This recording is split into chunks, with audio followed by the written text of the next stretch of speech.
Some stories are too quiet, too buried. They slip past the headlines, never quite loud enough to shake the world, but they should. In the early hours of November 13, 2010, on a ranch outside of San Fernando, Mexico, a man waited, alone, armed, resolved.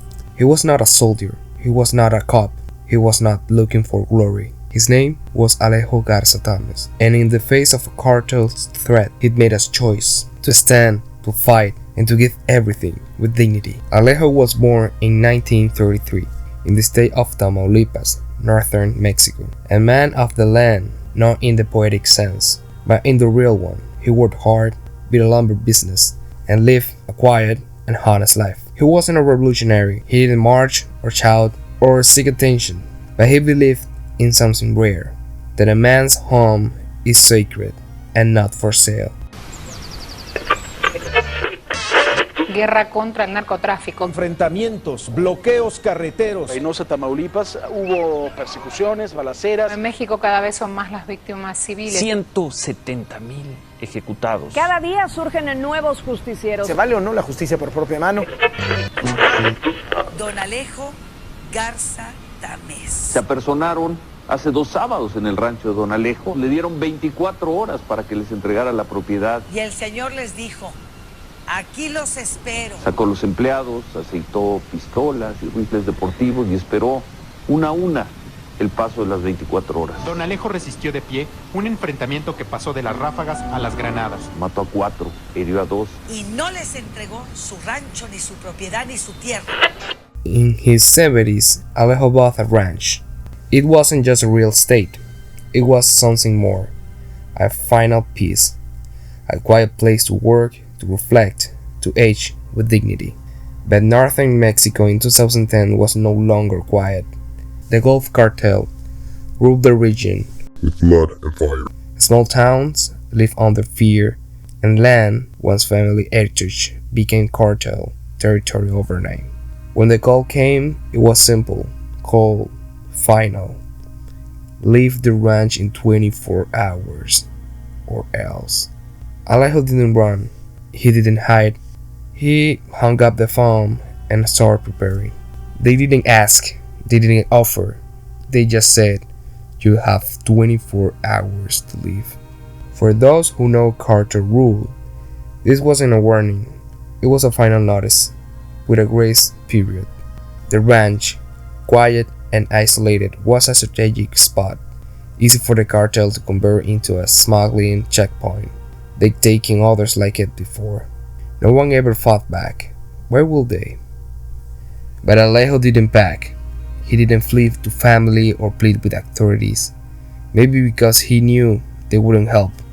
Maybe because at 77, he had nothing left to run from.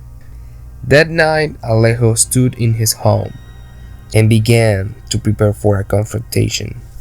They say character isn't revealed in moments of ease, but in the choices we make when no one is watching.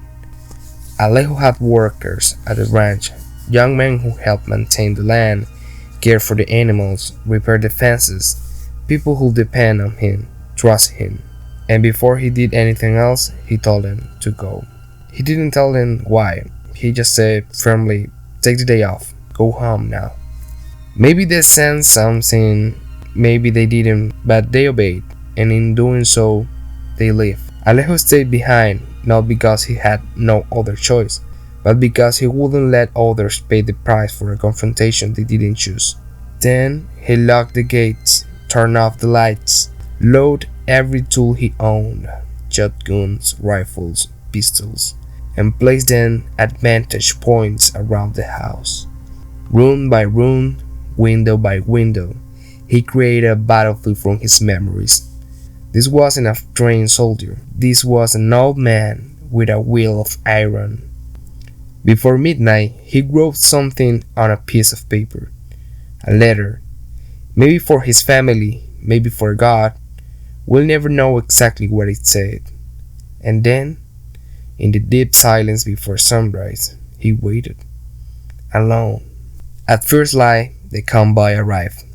Multiple trucks, armed men, ready crackling. They came expecting silence, surrender, control. What they got was resistance.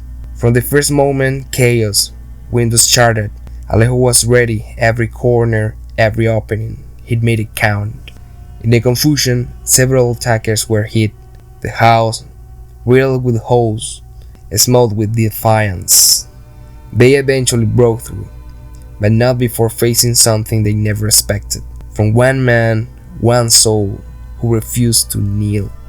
When the Mexican Marines arrived hours later, tipped off by the noise or maybe by someone who escaped, they found the aftermath. In the wreckage of the home, they found Alejo, surrounded by signs of resistance, spent casings, his tool by his side. But he had left his mark, and the message was clear: you can take everything by fear. Alejo Garza Tamez didn't make headlines around the world, but in Mexico his name became legend. A man with no uniforms, no backup, no politics, just conviction. The military gave him a quiet honor. The community gave him something louder: respect, reverence. He wasn't a hero because he fought. He was a hero because he chose to stand alone, so no one else would have to. In a country suffocated by fear and corruption, where many are forced into silence, Alejo spoke without saying a word. Some say he was a foolish, that he was reckless, but even they admitted it was dignified. And in a world where dignity is under siege, that means everything. What does it mean to be a social justice warrior? Not the kind that arcs on the internet, not the ones chasing clout or applauses. A real one, someone who stands up when it costs everything. Alejo Garza Tamez didn't write manifesto, he didn't lead marches, he didn't go viral. He simply made a decision that some things like dignity, freedom, land, and the right to live without fear are worth protecting, even alone. In a world where the powerful silence the weak and fear bends the will of many, Alejo bent for no one. And in doing so, he became something rare, not a soldier, not a martyr, but a reminder that courage isn't loud, justice isn't always televised, and heroes don't always finish the story, but they live on. If you find this story powerful, share it, because silence protects the wrong side of the story.